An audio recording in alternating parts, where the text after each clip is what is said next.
Luggage গুছিয়ে নিয়ে বেরিয়ে পড়েছি ব্যাঙ্গালোরের উদ্দেশ্যে। মেয়ে এখন চাকরি সূত্রে ওখানেই থাকে, তাই ওর কাছেই যাচ্ছি। ছেলেও আমাকে এয়ারপোর্ট পৌঁছতে এসছে, ও বাইক নিয়েই এসছে। দেখতে দেখতে এয়ারপোর্ট পৌঁছেও গেলাম।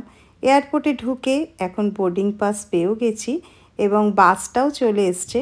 এই বাসে করেই প্লেন অবধি পৌঁছে যাব। এখন বাসেও উঠে পড়েছি। এরপরে 2.5 ঘন্টার ফ্লাইট, তারপরেই নেমে যাব ব্যাঙ্গালোর। ব্যাঙ্গালোরে নেমে দুজনে মিলে একটু চা আর স্যান্ডউইচ খেয়ে নিলাম।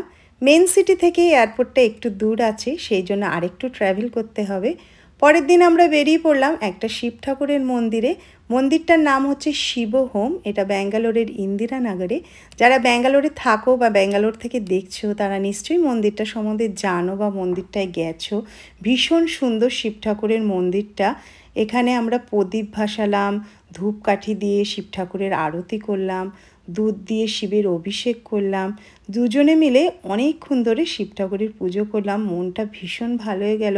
আর শিব ঠাকুরের মূর্তিটা এতটাই সুন্দর ছিল যে বলার মতো না। পুজো দিয়ে বেরিয়ে আমরা কিছু সাউথ ইন্ডিয়ান ডিশ ট্রাই করলাম। সাউথে এসে সাউথ ইন্ডিয়ান ডিশ তো খেতেই হবে। একটা ধোসা নিয়ে নিয়েছিলাম। ধোসাটা ভীষণ টেস্টি ছিল আর দাম ছিল মাত্র 55 টাকা। সাথে নিয়েছিলাম মেদু বড়া। মেদু বড়া আমি ভীষণ ভালোবাসি। আর ছিল লস্যি আর একটা সাউথ ইন্ডিয়ান থালিও নিয়ে নিয়েছিলাম। বাইরে বেরিয়ে খেলাম একটা আইসক্রিম। দুজনে মিলে অনেক ঘুরলাম, অনেক জায়গায় বেড়ালাম, অনেক ফটোশ্যুট করলাম। তারপরে পিকলি আমাকে একটা সিল্কের শাড়ির মার্কেটে নিয়ে গেছিলো এবং একটা শাড়িও কিনে দিল। শাড়িটা ভীষণ সুন্দর এবং ওরা যে শাড়িটা ট্রাই করাচ্ছিল, ব্লাউজ পিসটাকে ব্লাউজের মতো পরিয়ে ট্রাই করাচ্ছিল। তারপরে দেখতে দেখতে 10 দিন পেরিয়ে গেল, ফেরার দিনও চলে এসছে। অনেকক্ষণ প্লেনে উঠেও পড়েছি এবং ঠিক নামার আগেই সূর্যাস্তটা দেখা যাচ্ছিল। ভীষণ ভালো লাগছিল, তাই একটু ভিডিও করে নিলাম। প্লেনটা যখন নিচের দিকে নামছিল দেখতে ভীষণ ভালো লাগছিল, তাই সব কিছু একটু ক্যামেরাবন্দি করে নিলাম। সুন্দর সময়গুলো বড় তাড়াতাড়ি চলে যায়।